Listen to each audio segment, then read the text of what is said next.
இன்றைக்கி நம்ம கிச்சனில் இடியாப்பம் பண்ண போகிறோம். இடியாப்பம் பண்ணுறதுக்கு இதில் 1 டம்ளர் இட்லி அரிசி 3 மணி நேரமாக ஊற வச்சு எடுத்திருக்கேன்.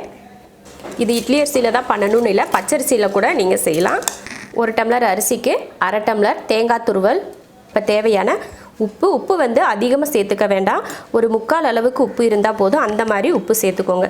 இப்போ இதை தண்ணி ஊற்றி நல்ல மையாக ரொம்ப வலுவலுப்பாக அப்படியே நைஸாக இருக்கணும், அந்த அளவுக்கு அரைச்சி எடுத்துக்கலாம்.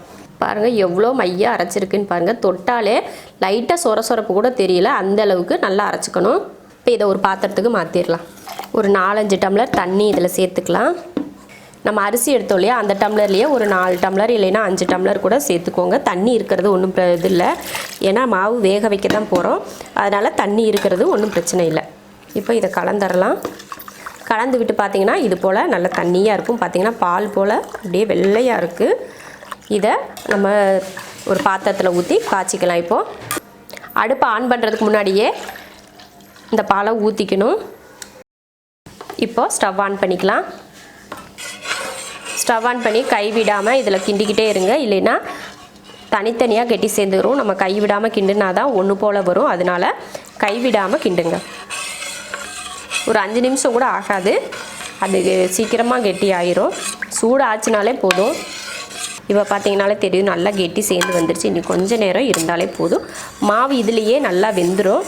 நம்ம இடியாப்பம் புழிஞ்சதுக்கப்புறமா ஒரு கொஞ்சம் நேரம் அடுப்பில் வச்சுக்கிட்டால் போதும். இல்லை இதுலேயே ஃபுல்லுமே வெந்துருச்சு அப்படின்னு சொன்னால் இதுலேயே புழிஞ்சு அப்படியே கூட நம்ம சாப்பிட்டுக்கலாம். அவ்வளோதான், நல்ல மாவு திரண்டு வந்துருச்சு. இப்போ எடுத்துடலாம். இப்போ நெழுகலாக இருக்கிற மாதிரி இருக்கும். கொஞ்சம் நம்ம கை பொறுக்கிற சூடு வந்ததுமே நம்ம புளியறதுக்கு கரெக்டாக இருக்கும். இப்போ இதை ஒரு தட்டுக்கு மாற்றிக்கலாம். கை பொறுக்கிற அளவுக்கு சூடு ஆறட்டும். அதுக்கப்புறமா எடுத்து நம்ம இடியாப்பம் புழிஞ்சுக்கலாம். நல்லா ஆறிடுச்சு.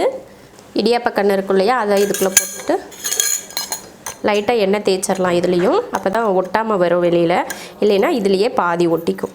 இப்போ இதை ஒரு உருண்டை எடுத்து இதில் போட்டுடலாம். இட்லி தட்டில் ஒன்று துணி போட்டுக்கோங்க, இல்லைன்னா இது போல் எண்ணெய் தடவிக்கோங்க. மேலே துணி போட்டுட்டிங்கன்னா எண்ணெய் தடவை தேவையில்லை. இப்போ புழிஞ்சிக்கலாம்.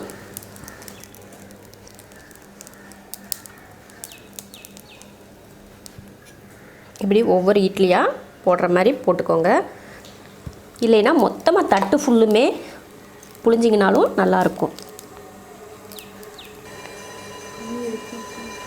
ஒரு செம்பு தண்ணி ஊற்றி தண்ணி கொதிச்சிடுச்சு. எப்போயுமே தண்ணி கொதிச்சதுக்கப்புறம் தான் எடுத்து வைக்கணும். இது ரொம்ப நேரம் வேக தேவையில்லை, ஏன்னா மாவை நம்ம வேக வச்சு தான் நம்ம புழிஞ்சிருக்கோம். அதனால் ரொம்ப நேரம் வேக வேண்டாம். ஒரு 3 நிமிஷம் இல்லைன்னா 2 நிமிஷம் வெந்தாலே போதும். இப்போ மூடி வச்சிடலாம். வெந்துருச்சு. கொஞ்சம் நேரம் ஆற வச்சு அதுக்கப்புறமா தான் நம்ம இதிலேருந்து எடுக்கணும், இல்லைன்னா வராது. கொஞ்சம் நேரம் ஆறட்டும்.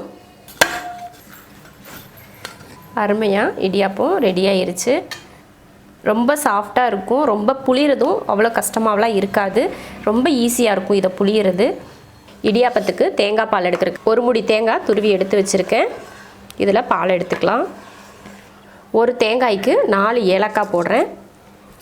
இப்போ தண்ணி சேர்த்துடலாம். கப்பில் 1 கப் சர்க்கரை நான் சேர்த்துக்கிறேன். அவ்வளோதான். தேங்காய் பால் அரைக்கிறதுக்கு தண்ணி அளவு பார்த்திங்கன்னா தேங்காய் கரெக்டாக முங்கணும். தேங்காய்க்கு மேலே தண்ணி இருக்கக்கூடாது. அந்த அளவுக்கு அளவு வச்சு தண்ணி ஊற்றிக்கோங்க. இப்போ இதை நல்லா அரைச்சி 2 டைம் அரைச்சி பால் எடுத்துக்கலாம். இடியாப்பமும் தேங்காய் பாலும் ரெடி ஆயிடுச்சு.